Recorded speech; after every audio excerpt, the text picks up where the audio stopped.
Since I'm about to do the rear suspension assembly, I wanted to show you a couple other parts that I'm adding to the kit. Rear hinge pins for the outer. This is the rear toe plate. This replaces the stock part, which is 3 degrees, and I'm putting on a plate that has 2.5, so that's going to take a little bit of toe out of the rear. It may have a slight effect on straight line stability, but it should make it a little quicker to accelerate, a little better top speed. So that is one of the items I'm going to be switching out, and that may be something that goes back in depending on the type of track that I'm running, but I wanted to experiment with that. So I'll put that away.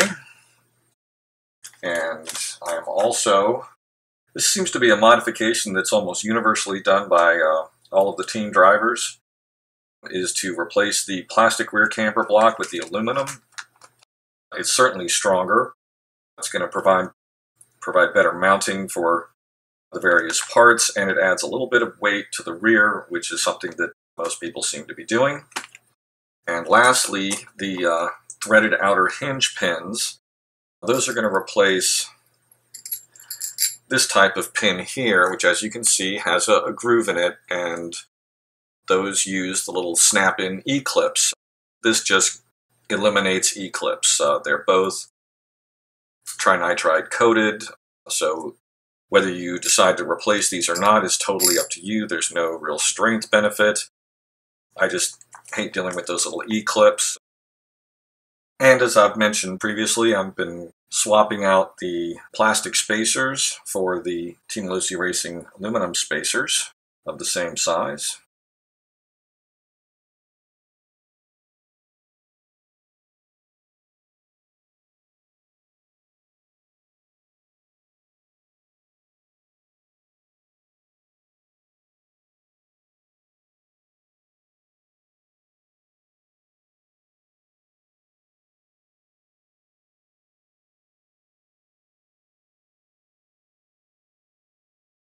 Sometimes it can be hard to start some of these threaded items, and a body reamer can be very handy to just widen out the start of the hole.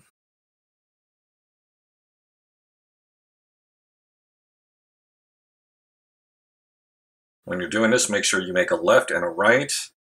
The hubs are not specific to one side or the other.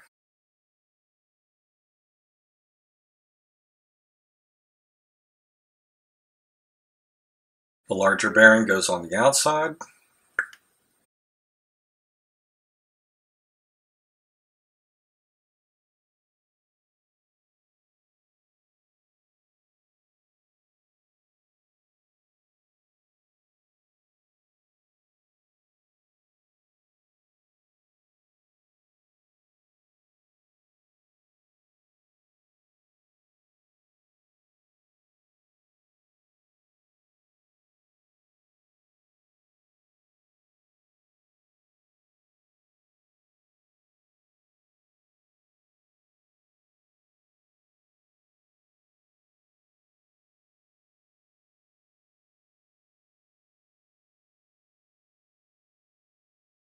So now I have everything laid out to assemble the rear suspension arms.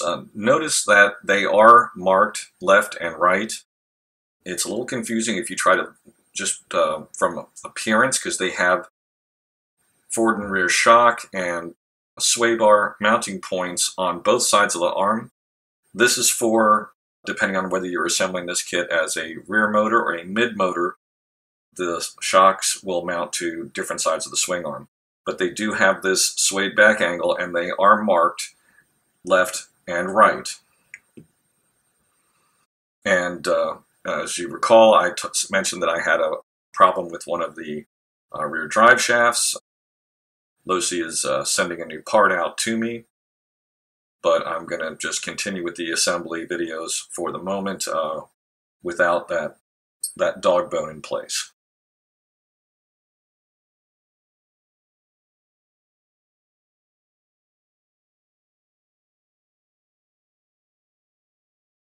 That is one of the advantages of these threaded shafts is that you can, along with the aluminum spacers, you can take up any slack. You're going to have a nice smooth movement, but there's no forward-rear play on that axle.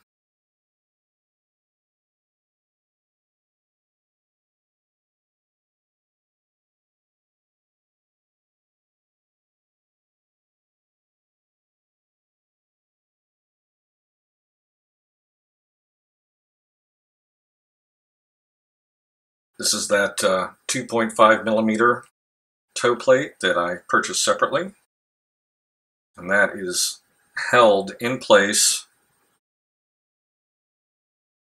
temporarily while things are being assembled by a very small screw. This is metal on metal, so it's going to get a little bit of blue Loctite.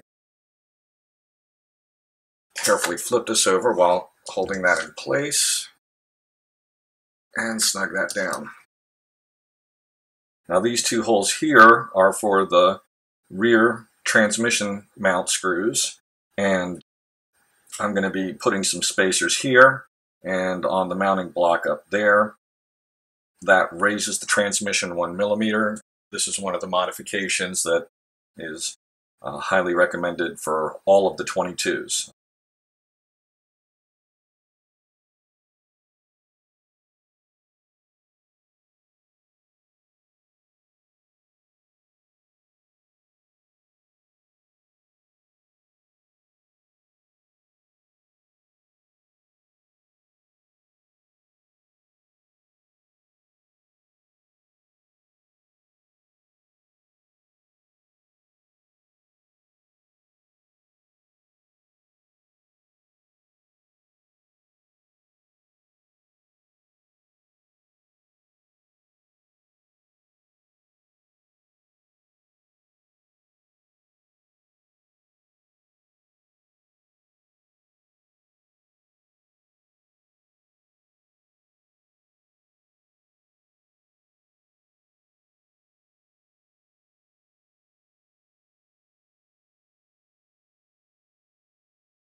This is the final step of the rear suspension.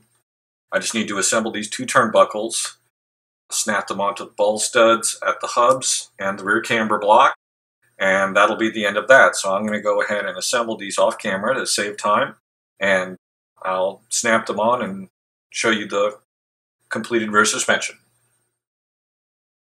So our rear turnbuckles are in place, and we have our rear suspension, our front suspension, chassis is assembled, shock towers, front bumper, and in our next video we're going to be assembling the diff and transmission.